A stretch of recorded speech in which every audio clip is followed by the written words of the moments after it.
Hello welcome to ரிவாஸ் arts. இப்போ வந்து ஒரு எம்டி குக்கீஸ் பாக்ஸ் நான் எடுத்து வச்சுருக்கேன். இது மாதிரி பாக்ஸ் இருந்தால் இந்த கிராஃப்ட்டுக்கு ரொம்ப யூஸ்ஃபுல்லாக இருக்கும். அப்படி இல்லைனா நம்ம ஊரில் கிடைக்கக்கூடிய டார்க் ஃபேண்டசி பிஸ்கட் பாக்ஸ் இருந்தால் கூட நம்ம யூஸ் பண்ணிக்கலாம். இப்போது இந்த குக்கீஸ் பாக்ஸை எடுத்து மெஷர் பண்ணி நான் கட் பண்ணிக்கிறேன். நான் கிராஃப்ட் நைஃப் யூஸ் பண்ணி கட் பண்ணியிருக்கேன். சிசர்ஸ் இருந்தால் கூட அதை யூஸ் பண்ணி கட் பண்ணிக்கோங்க.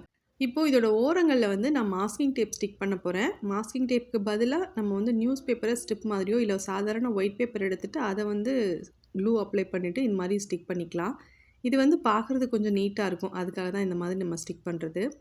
இப்போது சுற்றியும் மாஸ்கிங் டேப் போட்டிட்டு சில இடங்களில் மட்டும் கட் பண்ணிவிட்டு அதை உள்பக்கமாக மடித்து நான் ஸ்டிக் பண்ணிக்கிறேன்.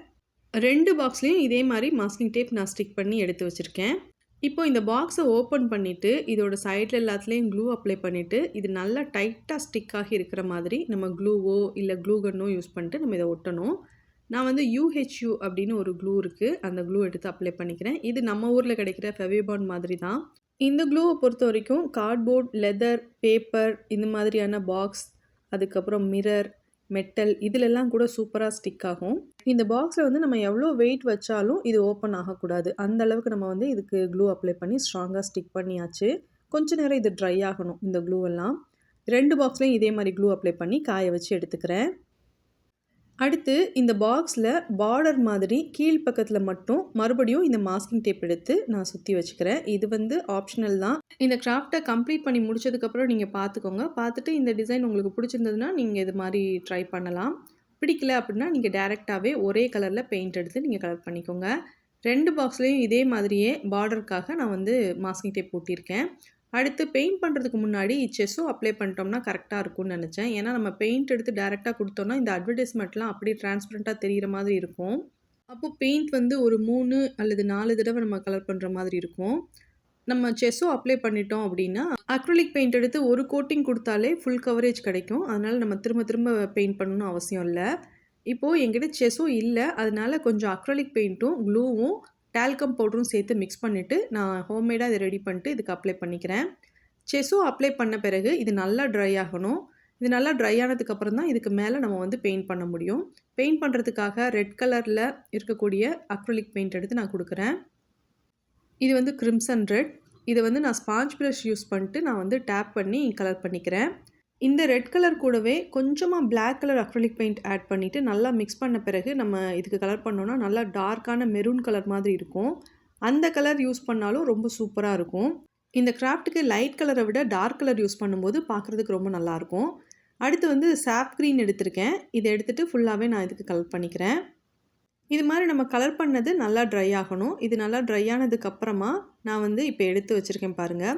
ஒயிட் கலரில் அக்ரிலிக் பெயிண்ட் யூஸ் பண்ணிவிட்டு மேல் பக்கமாக ஜிக்ஸாக் மாதிரி வரைஞ்சிக்கிறேன். இது வந்து பார்டர் மாதிரி இருக்கும். 3 சைடில் மட்டும்தான் நான் கலர் பண்ணியிருக்கேன். அதனால் 3 சைடில் மட்டும் இந்த பார்டர் வந்து நான் கொடுத்துக்கிறேன். ஒரு சைடு வந்து அப்படியே ப்ளைனாக தான் விட்டுருக்கேன். நீங்களும் மேக்னெட்டோ அல்லது நானோ டேப் மாதிரியோ இல்லை டபுள் சைடட் டேப் மாதிரியோ நீங்கள் ஸ்டிக் பண்ணிவிட்டு இந்த கிராஃப்டை யூஸ் பண்ணிக்க போகிறீங்கன்னா 3 சைடு மட்டும் கலர் பண்ணிக்கோங்க. இல்லை நீங்கள் வந்து இதை ஒரு டேபிளில் வச்சு யூஸ் பண்ண போகிறீங்க அப்படின்னா அப்போ வந்து 4 பக்கமும் கலர் பண்ணுற மாதிரி இருக்கும். ஃபஸ்ட்டு ஜிக்ஸாக் மாதிரி வரைஞ்சிட்டு திரும்பவும் அதுக்குள்ளே வி மாதிரியான ஷேப் வரைஞ்சிட்டு அதுக்குள்ளே ஒரு சின்ன டாட் இருக்கிற மாதிரி நான் வந்து ஃபுல்லாகவே இதை நான் கம்ப்ளீட் பண்ணிக்கிறேன். 3 சைட்லேயும் இதே மாதிரி வரைஞ்சி எடுத்துக்கிறேன்.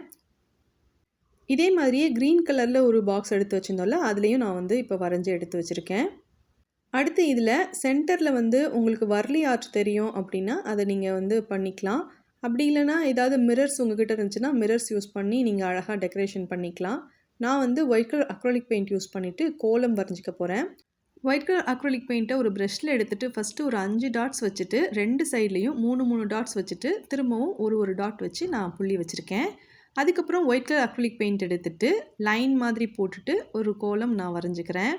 இந்த கோலத்தை 3ஆவது வகுப்பு படிக்கக்கூடிய ஒரு குட்டி பாப்பா கூட அழகாக போட்டுருவாங்க. இது வந்து ரொம்ப சிம்பிளான கோலம் தான்.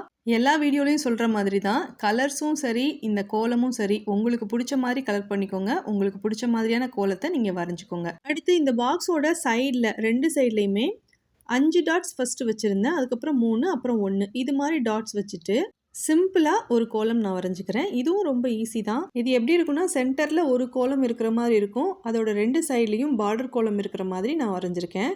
இந்த ஐடியா பிடிச்சிருந்ததுன்னா நீங்களும் இது மாதிரி ட்ரை பண்ணி பாருங்கள். இப்படி கோலம் வரைஞ்சதுக்கப்புறம் இது ட்ரை ஆகிறதுக்காக எடுத்து வச்சுருக்கேன்.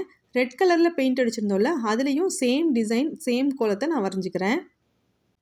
இது வரைஞ்சதுக்கப்புறம் இதுவுமே ட்ரை ஆகிறதுக்காக கொஞ்சம் நேரம் நம்ம வெயிட் பண்ணணும். நான் வந்து இன்றைக்கி இந்த கோலத்துக்கு மேலே வார்னிஷ் எதுவும் கொடுக்கல. உங்களுக்கு தேவைப்பட்டுச்சுன்னா நீங்கள் வார்னிஷ் கொடுத்துக்கோங்க. இப்போது இந்த கோலம் வரைஞ்சிருந்ததெல்லாம் நல்லா ட்ரை ஆகிடுச்சு. ஃபஸ்ட்டு ஒரு மாஸ்கிங் டேப் ஒட்டியிருந்தேன்ல, அதை நான் பிரிச்சுக்கிறேன். இந்த மாஸ்கிங் டேப்பை ரிமூவ் பண்ண பிறகு இதுக்கு வந்து நான் கோல்டன் கலரில் பெயிண்ட் எடுத்து கொடுக்க போகிறேன். இது வந்து எனாமல் பெயிண்ட். எனாமல் பெயிண்ட் தானே, அப்போ வந்து நம்ம ஜெஸ்ஸோ அப்ளை பண்ணாமல் டைரெக்டாக கலர் பண்ணிடலாம் அப்படின்னு நினச்சி தான் நான் இதை கலர் பண்ணேன்.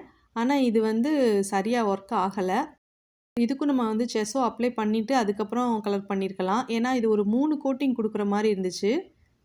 இது ஓகேவா இருந்தால் நீங்கள் இது மாதிரி ட்ரை பண்ணுங்கள். எனக்கு இன்னொரு ஐடியா தோணுச்சு. இந்த மாதிரி நம்ம ஃபஸ்ட்டே இதுக்கு மாஸ்கிங் டேப் எதுவும் ஒட்டாமல் டைரெக்டாகவே ரெட் கலரோ அல்லது க்ரீன் கலரோ கொடுத்துட்டு மேலே ஒரு பார்டர் கொடுத்துருக்கோம்ல, அதே பார்டரை கீழ்ப்பக்கமும் கொடுத்துருந்தா இன்னும் சூப்பராக இருந்திருக்கும் அப்படின்னு எனக்கு தோணுச்சு.